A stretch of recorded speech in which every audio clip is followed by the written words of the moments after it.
Graça e paz. Quanto tempo não deixo uma palavra aqui no canal, palavra de salvação. Não vou botar desculpa na correria, nas coisas do dia a dia, fazer porque você faz isso também. É um canal pequeno, um canal curto, que alcança você que é meu amigo, mas é um canal onde Deus colocou no meu coração chamá-lo carinhosamente de canal da palavra de salvação. A gente tem passado momentos tão difíceis, a gente tem visto aí os cenários, as coisas acontecendo, a volta de Cristo está muito perto. Em tudo, a gente sabe que o inimigo tenta imitar a Cristo. A Bíblia diz que quando Jesus Cristo ele nasceu, ele veio na plenitude dos tempos. O cenário estava preparado para receber Cristo. Tudo foi preparado. Deus usou tudo e todos para poder trazer seu Filho a esse mundo. E o inimigo, como ele sempre quer compartilhar dessa glória de Deus que ele nunca vai ter, por isso ele foi expulso lá do céu, a gente está vendo que um cenário também está sendo preparado para o anticristo vir. Então a gente tem acompanhado aí as notícias aí fora, tudo tem acontecido. Então a gente entende que a igreja está chegando no caminho final. Você imagina um corredor, um atleta ele correndo e a faixa final, ele cruza a faixa final, assim é a igreja. A igreja já está vendo a faixa final. A igreja já está no seu caminho final para que Jesus Cristo volte. A gente está já no último tempo, na última reta dessa corrida da igreja aqui na Terra. É o último passo, o último 100 metros, vamos dizer assim. Mas diante de tudo isso, tantas notícias, tantos questionamentos, muitas dúvidas que a gente tem também, eu te pergunto, qual é o teu combustível para você continuar nessa caminhada, para você prosseguir até cruzar a faixa final, até a volta do nosso Senhor e Salvador Jesus Cristo? Eu só tenho uma resposta: é a palavra de Deus, é o meu combustível, é ela que me alimenta. Como ela é inspirada, isenta de erro, desse jeito, não precisa ser atualizada para se aplicar a mim. Pelo contrário, eu que tenho que rever os meus conceitos, me arrepender dos meus pecados e fazer com que a minha vida tome essa forma aqui. Esse verbo aqui se faça carne em mim, se aplique em mim. Ele tem que ser aplicado em mim. Ele tem que me moldar, na verdade. Esse verbo vai me moldar e eu vou me aplicar a ele. E eu quero ler uma passagem para você de um homem chamado Paulo, o apóstolo Paulo, que está lá em Atos capítulo 18, que às vezes pode ser a mesma coisa que acontece com a gente. Tantas coisas que a gente fazia, tanta luta, tanta dificuldade, às vezes nossa fé dá aquela esmorecida, a gente perde a esperança. E para sair desse marasmo, e para voltar para o centro da vontade de Deus, o que eu faço? A Bíblia diz aqui em Atos 18, versículo 5, só da metade do versículo para o final, diz: foi Paulo impulsionado pela palavra, testificando aos judeus que Jesus era o Cristo. Olha só, Paulo foi impulsionado. O que quer dizer ser impulsionado? Foi incentivado, ele foi motivado a tomar uma ação. O motivo da ação de Paulo foi a palavra de Deus que o fortaleceu. Olha só.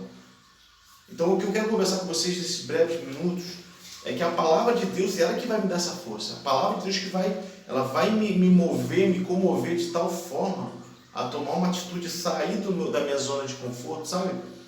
É a palavra de Deus que me tira do deitado eternamente em berço esplêndido. É a palavra de Deus que me tira de lá e gera algo dentro de mim que me move. Se você for parar para pensar, existiu um rei chamado Josias, lá em 2 Reis 22, que ele até fez algumas coisas boas durante o seu reinado. Mas uma vez ele mandou um dos seus sacerdotes, o Ilquias, vai até o templo, ver a contagem, ver como é que está andando a obra. E o Ilquias foi, o sumo sacerdote foi. E naquele dia, para seu espanto, o sacerdote encontrou nada mais, nada menos do que um livro, a palavra de Deus perdida no templo. Olha isso.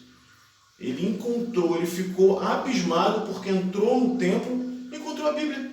Claro que não era a Bíblia ainda, mas encontrou a palavra de Deus.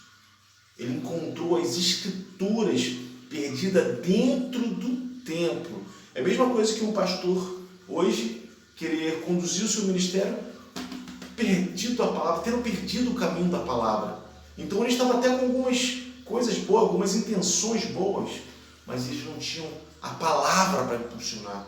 Ele não tinha uma palavra para dar direção. Então Ilquias pega o livro, volta à presença do rei e lê as escrituras na presença do rei. E diz a palavra que Josias ele chora, ele se arrepende, ele rasga as suas vestes, ele se humilha diante de Deus. Então a primeira coisa que eu entendo com a palavra de Deus é que me traz um arrependimento. Ela mostra quem eu sou, ela mostra minhas falhas, minhas fraquezas, mas também me direciona que se eu me humilhar, se eu voltar para a presença do Senhor, aí Josias, depois disso, o ministério dele flui, as coisas acontecem. Ele é advertido sim, você vai ler lá depois, ele é advertido sim, mas olha, é bem melhor você ser advertido na palavra de Deus do que levar uma vida sem advertência nenhuma fora da palavra.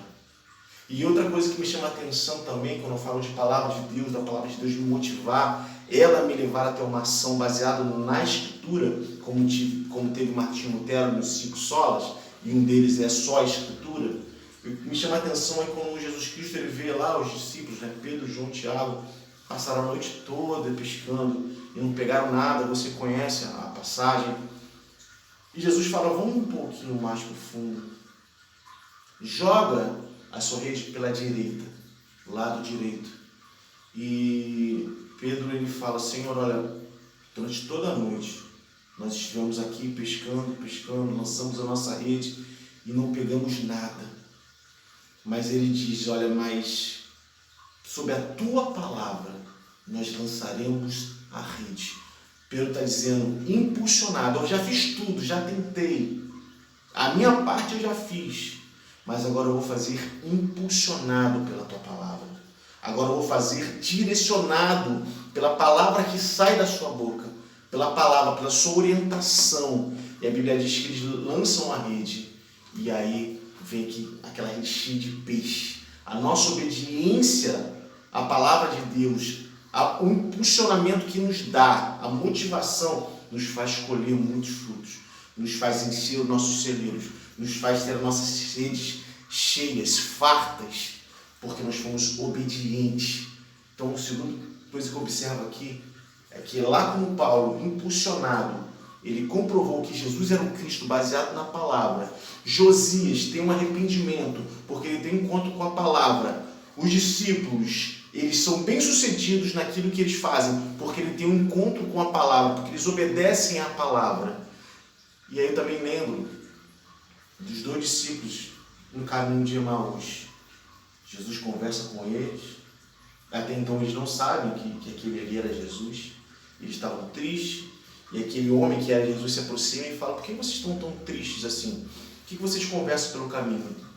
E eles falam, olha, por acaso você é o único forasteiro aqui, você não sabe das últimas do que aconteceu? E aquele homem que era Jesus Cristo começa a dizer, olha, homem nécios e duros de coração, por acaso vocês não viram nas Escrituras que por Moisés e os profetas que convinha que o Cristo padecesse, que sofresse na mão? Vocês não viram na palavra que está escrito? Vocês estão andando de cabeça baixa no caminho, tristes, murmurando, lamentando, porque vocês não observaram o que está escrito na palavra. Vocês não observaram, às vezes a nossa vida é assim, andamos de cabeça baixa, triste, murmurando, sem saber para onde ir e pensando que estamos sozinhos no caminho, porque nós somos tardios de coração em acreditar na palavra. E diz a Bíblia que ele se aproxima e fala a palavra. Depois eles entram na casa daquele homem, parte o pão, e aí o coração deles, os olhos se abrem, ele entende que aquele homem era o Cristo. E aí um vira por outro. Porventura não nos ardia o coração quando ele nos falava pelo caminho? Porventura não nos ardia o coração quando a palavra nos era pregada? Isso que eu quero dizer para você nessa manhã. Que o nosso coração volte a arder pela Bíblia. Que o nosso coração volte a arder pelas Escrituras. Que o nosso coração seja despertado, assim como Paulo sendo questionado, viajando de um lado para o outro. Mas diz a palavra de Deus que Paulo foi impulsionado pela palavra. Que seja ela a impulsionar você, a fazer arder o seu coração